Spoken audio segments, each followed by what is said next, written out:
Power. In a world where power is essential for nearly everything, its importance cannot be overstated. Power is the lifeblood of a modern economy, and a society without adequate power cannot realize its full potential.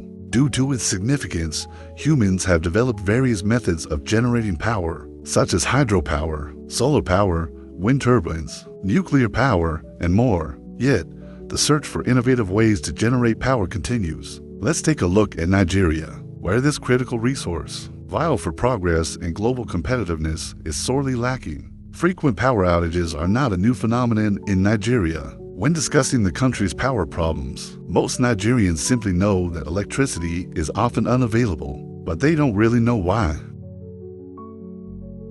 Let's break down Nigeria's power sector and its challenges. First, let's examine Nigeria's electricity access rate. This term refers to the percentage of a country population connected to the national grid or off-grid solutions like solar power. For example, if a country with a population of 1 million has an electricity access rate of 70%, it means 700,000 people are connected to the national grid and can receive power. In 2012, Nigeria's electricity access rate was at 53.2%. By 2020, it had increased moderately to 55.4%, and by 2023 it stood at 61.2%. According to a June 2023 Energy Access Report by the International Energy Agency IEA, International Renewable Energy Agency IRENA, United Nations, and the World Health Organization WHO, it highlighted that, as of 2021, Nigeria had the largest number of people without access to electricity, globally 86 million, followed by the Democratic Republic of the Congo 76 million. Various government administrations since Nigeria's inception has attempted to address the country's power challenges, but tangible improvements remain elusive. The Obasanjo administration enacted the Electric Power Sector Reform Act of 2005, which restructured Nigeria's power sector by privatizing the state-owned National Electric Power Authority (NEPA),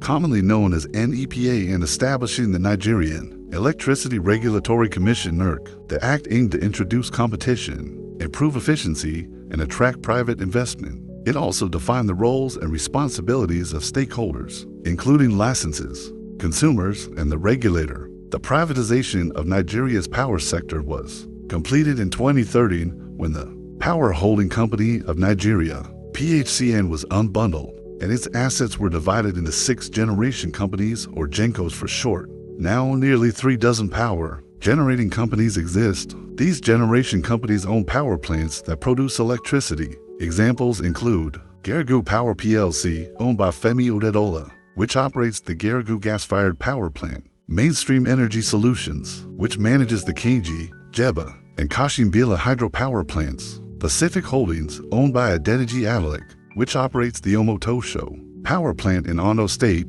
and the Olorunsogo power plant in Ogun State. Next, we have the Transmission Company of Nigeria (TCN), which remains under government control. Established in November 2005, following the unbundling of NEPA under the Electric Power Sector Reform Act (EPSRA) of 2005, TCN operates under the supervision of the Federal Ministry of Power and holds licenses for electricity transmission and system operations issued by the Nigerian Electricity Regulatory Commission. TCN is responsible for transmitting high-voltage electricity from generation companies GENCOs to distribution companies DISCOs across Nigeria, managing the national transmission grid. In 2024, TCN was unbundled into 2 entities under the Electricity Act 2023, the Nigerian Independent System Operator (NISO) and the Transmission Service Provider (TSP).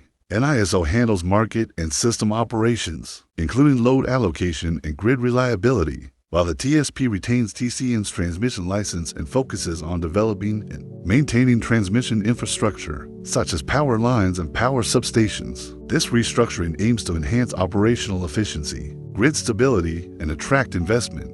Finally, we have the distribution companies, also known as DISCOs, which were unbundled from PHCN.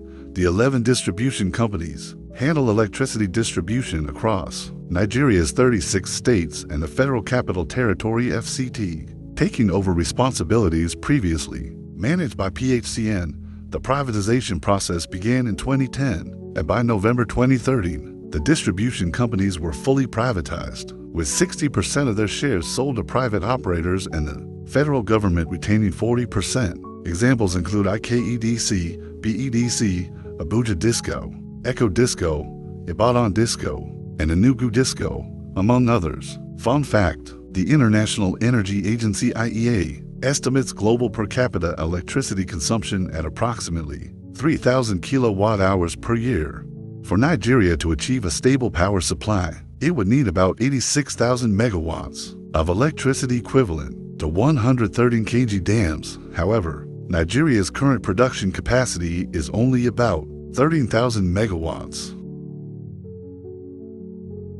1. Power shortage. Nigeria lacks sufficient power plants to meet its energy needs. According to the Nigerian Electricity Regulatory Commission (NERC), Nigeria has an installed capacity of 13,625 megawatts, which represents the total megawatts from all power plants connected to the national grid. This is inadequate for a population exceeding to 100 million. For comparison, South Africa, with a population of about 63 million, has a power production capacity of over 40,000 megawatts, roughly 3 times Nigeria's capacity. Egypt, with a population of 117 million, has a production capacity of 58,000 megawatts, 4 times Nigeria's capacity. Power underutilization. Despite an installed capacity of 13,625 megawatts, Nigeria utilizes less than half of it. The average available capacity is 5,192 megawatts, representing a 39% plant availability factor. Available capacity refers to the megawatts actually produced compared to the potential output.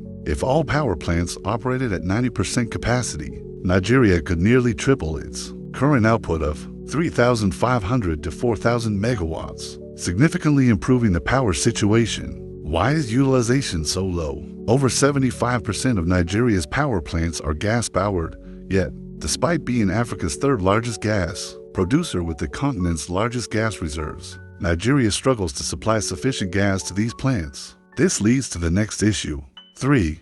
Vandalism. Vandalism is a major challenge in Nigeria's power sector. Criminal elements frequently sabotage critical infrastructure, such as gas pipelines, disrupting the supply of gas to power plants. In the northern regions, bandits destroy power lines and high-tension electrical infrastructure. In the south, scavengers damage equipment like transformers and electrical cables to sell their parts for profit. These acts of sabotage often result in power outages lasting days, as distribution companies work to repair damaged infrastructure. For poor infrastructure, much of Nigeria's power infrastructure is aging and inadequately maintained. Poor maintenance of power plants and outdated equipment are significant issues. Many plants lack systematic maintenance plans, and repairs are often delayed until major breakdowns occur, causing them to operate far below their installed capacity.